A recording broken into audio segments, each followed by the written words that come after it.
जय हिंद प्यारे बच्चों, नमस्कार। स्वागत है आप लोगों को ये अपने चैनल बिहार यार्स क्लासेस में। तो कैसे हैं आप लोग और आप लोगों का पढ़ाई कैसा चल रहा है? सभी कोई फटाफट से कमेंट बॉक्स में कमेंट लगा देंगे।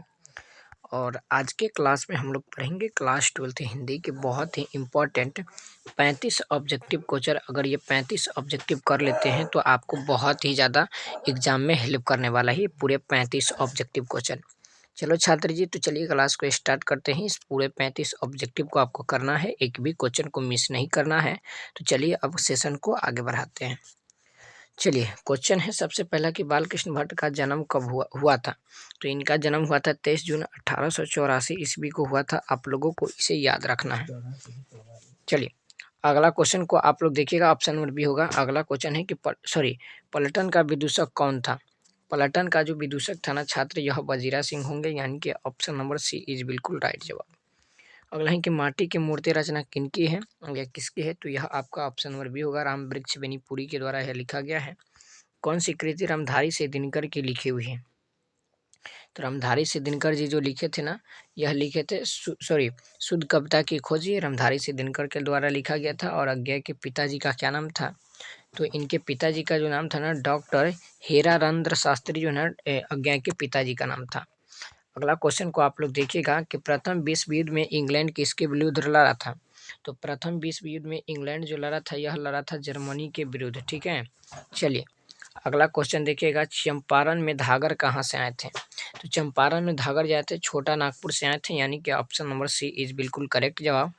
चलो भाई साहब अगला देखेंगे। बहुत ही इंपॉर्टेंट सवाल है कि सिपाही के माँ एकांकी संग्रह से लिया गया है, यानी कि कौन से एकांकी संग्रह से लिया गया है? तो यह जो लिया गया है ना, यहाँ पे आप लोग ध्यान दीजिएगा, ऑप्शन नंबर डी होगा। अंडे के छिलके तथा अन्य एकांकी से लिया गया है। अगला है कि निम्नलिखित में कौन प्रलय की छाया के कवि हैं? प्रलय छाया के जो कवि हैं यह आपका सी होंगे, यानी कि जयशंकर प्रसाद जी। अगला है कि सलाम कहानी संग्रह के कहानीकार कौन है? सलाम कहानी संग्रह के जो कहानीकार है ना, ये ओम प्रकाश वाल्मीकि के द्वारा यह लिखा गया है।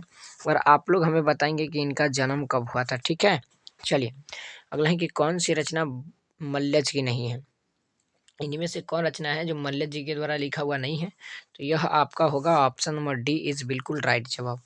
चलिए अगला देखेंगे कि पंडित राम अवतार क्या थे?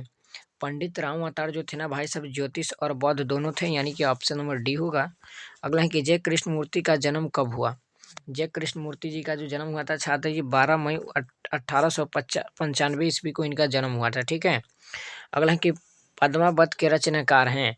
पद्मावत के जो रचनाकार होंगे यह आपका मलिक मोहम्मद जायसी जी होंगे, यानी कि ए इज बिल्कुल करेक्ट जवाब।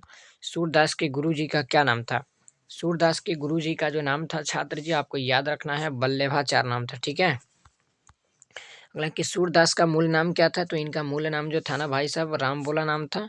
चलिए अगला क्वेश्चन देखेंगे, भक्तमाल के रचयिता कौन है? भक्तमाल के जो रचयिता है ना आपका, ये होंगे नाभा दास जी। ठीक है, अगला है कि भूषण के पिताजी का क्या नाम था जी? तो भूषण के पिताजी का जो नाम था भाई साहब, रत्नाकर त्रिपाठी होगा। ऑप्शन नंबर ए इज बिल्कुल राइट जवाब। अगला है कि जयशंकर प्रसाद किस वाद के कवि हैं? यानी कि कौन से वाद के कवि हैं? तो छायावाद के कवि हैं। Option number A is right जवाब।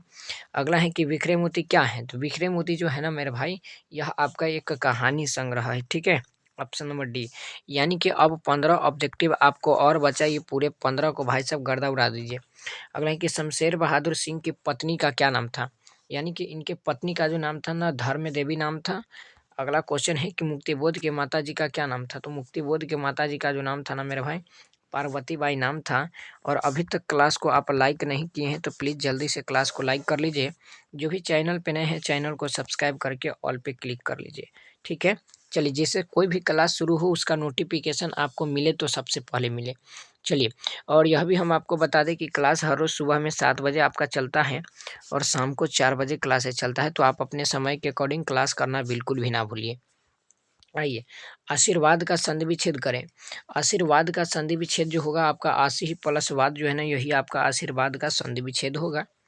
अगला है कि नायक किस संधि का उदाहरण है? नायक, तो यह आपका है मेरे भाई अयादी संधि का उदाहरण। अगला है कि सदैव किस संधि का उदाहरण है? तो सदैव जो है ना आपका याद रखना, यह भी क्वेश्चन, यह आपका वृद्धि संधि का उदाहरण है। Option number A is right जवाब। अगला क्वेश्चन को देखिएगा कि समंति का संधि विच्छेद क्या होगा? इनका संधि विच्छेद भाई साहब ऑप्शन नंबर डी होगा। चलिए बढ़िया, आगे कि 10 हैं आनंद जिसके अर्थात दशानन रावण में कौन सा समास होगा? तो यह जो है ना बहुव्रीहि होता है। ऑप्शन नंबर ए इज बिल्कुल राइट जवाब। गजानन शब्द किस समास का उदाहरण है? तो गजानंद शब्द जो होगा मेरे भैया यह आपका होगा बहुव्रीहि। ठीक है, ए इज राइट जवाब। अगला है कि चरण कमल में प्रयुक्त है समास, यानी चरण कमल में कौन सा प्रयुक्त समास होगा? तो यह आपका ऑप्शन नंबर बी होता है, कर्मधारय समास। अगला क्वेश्चन देखिएगा कि घुड़सवार में कौन सा समास होगा? तो यह आपका तत्पुरुष होता है। अगला है कि अतिशय का विलोम क्या होगा? अतिशय का विलोम पूछा है, यह आपका कम होता है। अगला है कि आकर्षण का विलोम क्या होगा? तो आकर्षण का आपका विकर्षण होगा। ये सब तो हल्का हल्का है। पूर्ण का विलोम क्या होता है जी? तो यह आपका अर्ध होता है, आपको इसे भी याद रखना है। अगला है कि अनाथ का विलोम क्या होता है? तो यह आपका सनाथ होगा। Option number B is right जवाब। चलिए, और ये आज का लास्ट क्वेश्चन पे हम आप लोग को लेकर के आए हैं कि धुंधला में कौन सा प्रत्यय होता है? तो धुंधला, ठीक है, जब भी आप बोल करके देखिए, आपको तो सबसे पहले बता दें यहाँ पे धुंधला, ठीक है। ये जो आप देख रहे हो सबसे पहला पार्ट है और ये लास्ट वाला पार्ट है, ये जो होता है आपका उपसर्ग होता है, ये आपका प्रत्यय होता है। तो आपको बोल करके देखना है कि आपका लास्ट में क्या आता है? धुंधला, धुंधला। तो लास्ट में क्या आता है? ला आता है, यानी कि यही आपका क्या हो गया? प्रत्यय हो गया। और इसी तरह से आपको पूछा भी जाएगा।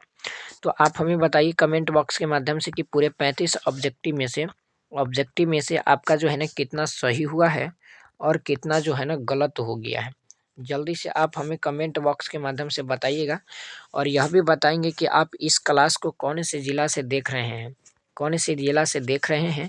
और क्या आपको भी पीडीएफ से गेसिंग इम्पोर्टेंट लेना है? तो आप हमारे इसे दिए गए 95 078 और 13 866 पे कॉल करना या व्हाट्सएप पे मैसेज करना बिल्कुल भी ना भूलेंगे, जिससे हम आपको जो है ना भाई साहब पीडीएफ से दे सके बिल्कुल फ्री ऑफ कॉस्ट में। लेकिन आपको क्लास को लाइक करना होगा। अगर चैनल पे नए हैं तो चैनल को सब्सक्राइब करके ऑल पे क्लिक करना होगा, ठीक है। इतना काम आपको करना है और एक बार डिस्क्रिप्शन में जा करके व्हाट्सएप ग्रुप को ज्वाइन भी कर लेना है, ठीक है छात्र जी। मिलते हैं फिर किसी और नेक्स्ट वीडियो में, तब तक के लिए जय हिंद, वंदे मातरम।